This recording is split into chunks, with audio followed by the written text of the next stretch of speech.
Hello, welcome back to my channel. This is Lady Alexandra. Today we're talking about historical figures of mythology and magic. Some of these may have been mythical, but others were real historical figures. Circe is one of the earliest enchantresses on record. She lived on an island inhabited by many wild animals in the Mediterranean Sea. It was she who changed Odysseus's crew to pigs even after she restored his men to their original forms. The hero found her so enchanting that he remained on the island for a year. Her magical skill is hardly surprising, given that she is the daughter of Hecate, goddess of magic. Circe was a key figure in the Odyssey by Homer, written in 700 BC. Medea was Circe's niece and a companion to Jason in his quest for the Golden Fleece. They were quite an effective team until Jason decided to marry royalty. According to legend, Medea killed the bride and disappeared in a chariot drawn by dragons. Pythagoras was a Greek mathematician who formed a secret magical society about 500 BC. He was a great numerologist, but legend said that he could also walk on water and become invisible. Apollonius of Tyana flourished in Asia Minor during the 1st century of the current era. In addition to his skills as a healer and clairvoyant, he could understand and speak to animals. He was tremendously admired by the Roman pagans during the infancy of the Christian faith, a legend in his own time.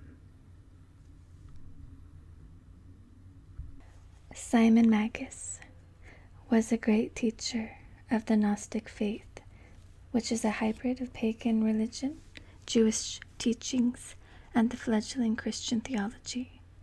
Gnostics held that the divine could be experienced and understood by humans directly, without any need for mediation of priests and popes.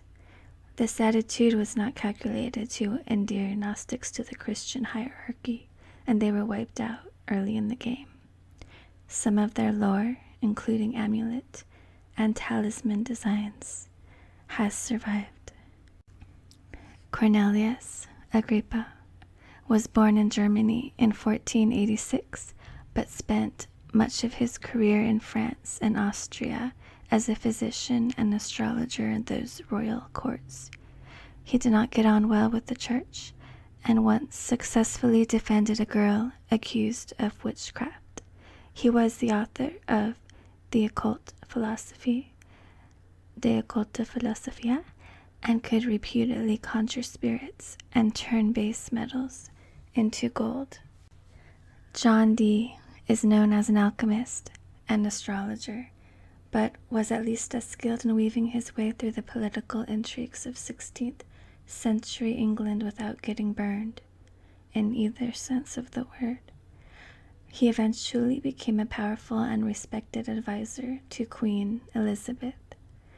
Dee found an amazing crystal or show stone, but unfortunately was not particularly adept at scrying. Then he met one whose scrying abilities included seeing and hearing spirits in the crystal. This person happened to be a man of tarnished reputation named Edward Kelly. Rumor hinted of his crimes, both mystical and mundane, from sorcery to forgery. But Kelly could scry, and from his work came the language and techniques of Enochian magic, as revealed by the spirits of the crystal. However, eventually Elizabeth withdrew her support of their activities, and Dee and Kelly drifted around Europe looking for new patrons. Years later, they split up. Dee went back to England, but died in poverty. Hermes Trismegistus was a sage of ancient Egypt He is perhaps best known for an event which took place after his death. According to legend, his tomb was lost for centuries, and when it was at last discovered, an emerald tablet was clutched in the hands of the corpse, buried deep in an underground burial chamber. The tablet is a short and mysterious treatise on magic and the universe. It is a key to great wisdom and power for anyone who can understand its cryptic utterances. It is from this tablet that the famous adage, "as above, so below," derives. Christian Rosenkreuz was the semi-mythical founder of the Rosenkreuz Society, a company of adepts who practiced a system of magic blending Christian mysticism with Hermetic philosophy. The first evidence we have of this society comes from 17th century Germany, though it popped up later in Paris and other places.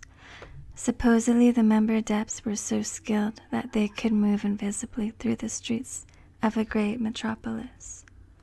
They operated in total secrecy and anonymity, except for the thousands of handbills they plastered all over which boasted of their magical powers. The modern heir to this hidden organization in the United States is the ancient mystical order of Rosenkreuz, which teaches the secrets of the universe via mail. The Comte de Saint-Germain cultivated an air of mystery with great success. He arrived in Paris in the year 1748 from parts unknown and was soon a favorite fixture in the salons of high society. Everyone knew that he enjoyed great wealth, and everyone suspected that he had discovered the elixir of life and was far more ancient than he appeared. It was even said that he was the original founder of Freemasonry. According to legend, he survives to this day. The Count Allendro de Cagliostro was a Sicilian, born about the time Saint-Germain was making his debut in Paris. His tutor was Eliphas, a Greek alchemist. Cagliostro traveled throughout Africa, Asia, and Arabia, making a living as an alchemist, medium, and fortune teller. At one point, he took the title the Grand Copt and created Egyptian Freemasonry, which was progressive for its time in admitting women. After an initial splash in France, the authorities made it clear that his continued presence was not welcome. Cagliostro then made an incredible mistake of trying to start a lodge in Rome under the very nose of the Vatican. The Inquisition promptly arrested him and sentenced him to death as a sorcerer and heretic. But the Pope commuted his sentence to life in prison and sent his vivacious wife Lorenza to a convent. Eliphas Levi was born in Paris, a city that seems to nurture and attract interest in the occult. He studied for the Catholic priesthood, but attempted to combine his faith with the practice of magic, an endeavor which has never been encouraged by Rome. Levi never renounced either magic or the church, and though he was more a scholar than a practicing theorist, he wrote many popular books on the topic. The Dogma and Ritual of High Magic is one of his major works. His other books on the Kabbalah, Tarot, alchemy, and ritual are still read by many today. Aleister Crowley was an Englishman who lived from 1875 to 1947. Unlike most of his countrymen, Crowley seemed to take great pleasure in shocking people, which was not terribly difficult to do in Victorian England. He made no secret of his tastes, which included drugs and drink, and he called himself the Great Beast, a biblical title not calculated to endear him to his more conservative Christian contemporaries. He was a major figure in the Golden Dawn, then left it in a storm of controversy, started another lodge which soon self-destructed, founded Astrum Argentinium, the Silver Star, joined the Order Templi Orientis in Germany, spent some time in America, then organized a sacred abbey of Telema in Sicily. Apparently, the activity schedule of the sacred abbey would have made a Roman emperor blush, and the government invited him to leave. Like his predecessor John Dee, Crowley wandered for years before returning to England, where he died. There are some common themes in the story we have seen here, and a pattern which has developed over time. The earliest practitioners on record have miraculous powers ascribed to them, and it is clear they were generally respected figures in their communities. As we enter the Christian era, the magicians appear more and more like showmen, earning a precarious living. 1 month lionized by fascinated aristocrats as men of learning and amazing skill, the next month denounced as charlatans and hounded by the authorities. This sort of love-hate attitude still exists today. There are many who are intrigued by the occult, but those who are still not very comfortable with those who study such arts. The people whose lives we have sketched here are not representative of magical practitioners. These are instead the ones whose activities were so colorful or outrageous that their names are remembered.